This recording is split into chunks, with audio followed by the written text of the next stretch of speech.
Hi, we're here in the Challenger Center for Space Science Education's Challenger Learning Center. What is this? Well, this is actually a simulator.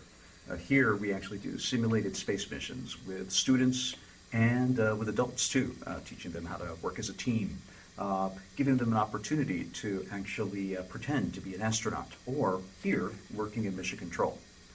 Challenger Center has two halves, a spacecraft half and a mission control half. Here in the mission control, we help our astronauts do their tasks, solve problems, and monitor all aspects and systems during the mission. This position right here in the Challenger Center's mission control is the flight director. This is the person in charge. If you're sitting in this seat, you have the responsibility for all of the team members that are working on this mission here in mission control. We don't quite see the astronauts that often because they're in space. At least in our simulator, they're in a different place. But we need to work with them and tell them what they can do, what problems we can help them with.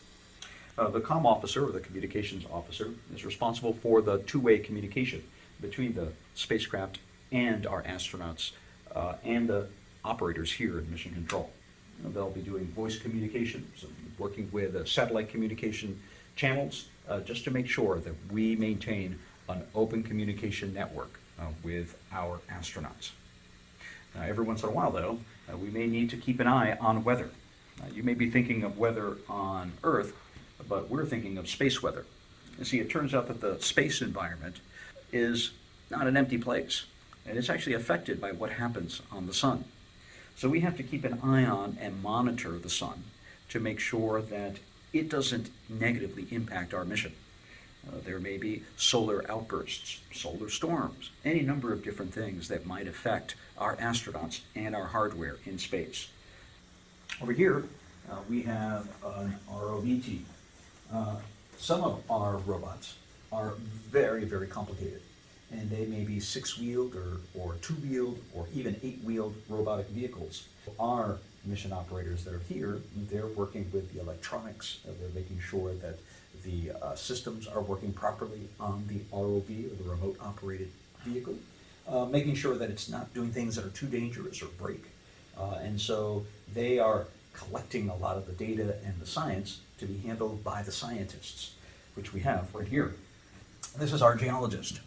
And in just about every mission that we go into the solar system, we're probably going to have a geologist with us. Geologists are going to be studying, well, rocks. And the rocks in space that we find, whether it's on the moon or on Mars, or even floating around in the darkness of space, tell a story about the evolution of our solar system. But if we're going to be going out into space, going to explore the moon or Mars or even beyond, we can't take everything with us to explore. So we're going to need to learn how to live off the resources that we find as we explore our solar system. Our geologists will help us. They'll tell us where are the best places to find natural resources. They may be able to find different types of rocks that can help us to be able to pull those resources to build our bases or even find water. And so this is what we do here in Mission Control. And so to get a seat at one of these stations in Mission Control, you can start by simulating, coming here to the Challenger Center and trying out and challenging yourself to see if you have what it takes to be able to solve these problems, work as a team, and get our astronauts and our team members working together to be able to complete a mission. So who knows, maybe some of you might end up from this chair down in Houston, Texas, in the real chair where they do real missions. All right, well, welcome aboard. We're here on board the spacecraft, or at least it's a simulated spacecraft. And in this simulated spacecraft environment, we actually work with our students to pretend that they're out in space. Now, it turns out that astronauts actually go through lots of simulations just like this. They test all sorts of different types of systems in a simulated environment, test their performance under different types of situations to help them, to train them, to prepare them for a future in space. Over here, well, this is the commander station.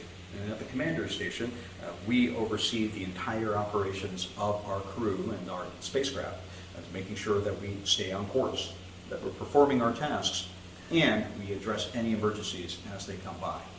Over here is our communications officer. And the communications officer is responsible for making sure we maintain strong communications with our teams back on Earth, making sure that we're sending all of our data and information through the different communications channels that we have available, and making sure that we send our messages in a way that our team members back on Earth can understand, interpret, make decisions, and tell us what we may need to do in order to solve challenges or advance the mission even further. Over here is our medical station. And our medical station is where we test the health of all of our astronauts. We will have a doctor that's at this station, and this doctor, this physician, will be monitoring all the health of the astronauts, may deal with different types of emergencies during a mission, and make sure that all of our astronauts are performing to the peak of their ability. And they may be testing their vital signs, their skin temperature, blood pressure, and heart rate, maybe testing them for different types of diseases that might arise, and also help them perform better during the mission. Over here, well, this is our life support systems. This is what keeps everybody on board the spacecraft alive and comfortable. These systems take care of everything from filtering the air of its carbon dioxide, maintaining proper temperature and air pressure on board the spacecraft, and purifying our water system and water supplies. And so this keeps our astronauts working as much as they can in the environment of space, because outside of the space capsule, there's no place that anyone can live.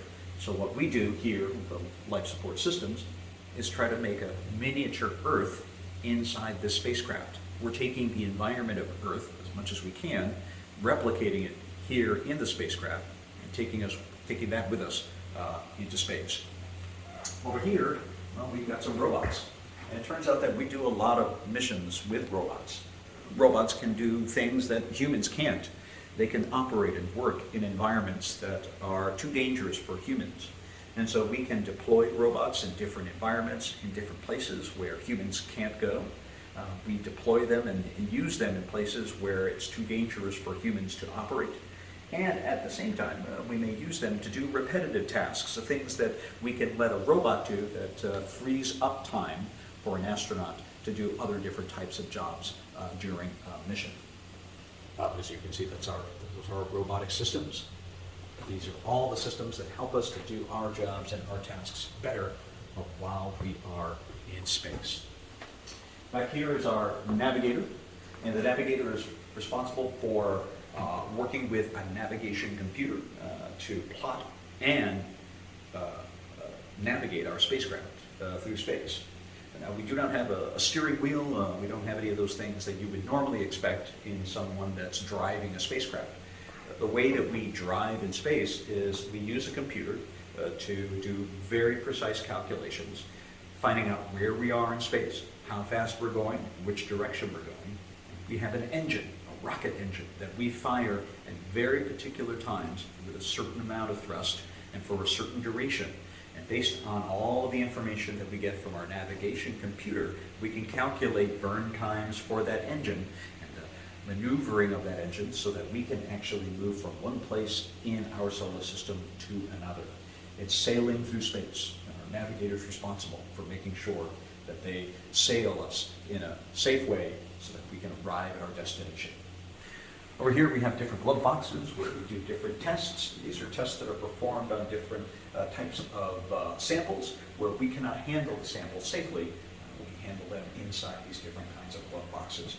They can be soil samples or rock samples from the surface of Mars or Moon, and we use these to make sure that we don't contaminate or chemically alter those samples so that we keep the information that's locked in those samples in a way that we can read that information, read that data, read the story from those rocks.